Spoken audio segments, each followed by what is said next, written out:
Here's day 11 about not saying negative thoughts about others. And I have been fasting this whole time, and I'm still continuing to fast between sunrise and sunset. It's really difficult. I don't know why I'm mentioning that, but I thought I would because it's painful as well. I was looking at the Facebook comments, and Clara said it would be difficult not to talk negatively about this war. And I said, in response, that's a good point. Is talking about injustice or atrocities in the world talking negatively about others? And then she said, it's hard not to talk about Putin right now. But I agree it's healthy to step back and apply this rule for a while. Yeah, I think that when I say I'm not going to say negative things about others, that doesn't mean I can't be critical about things that are happening in the world and the injustices that are or travesties that we face, including war. I can say, I don't want war. I'd rather have peace. And I'd rather do cleaning peace to achieve it. So I think that's completely viable. And I don't think it means you can't be critical of things that you feel aren't right in the world. Like, for example, someone says something mean to you and or is unkind. It doesn't mean you can't tell them you're being unkind. I don't think that that is saying negative things about others. I think that's just sort of, stating a fact and also letting someone know that they're hurting you. And I think that is completely permissible and is also a way of achieving peace.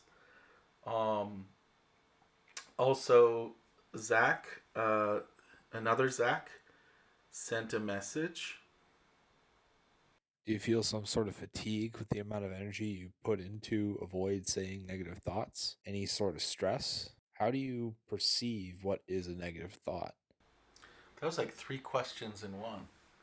That's difficult. So, um, do I feel any stress? Well, here's the funny thing. It's like the more I'm doing this, actually, the more relieved I am, the more comfort I feel, and the more energized I am.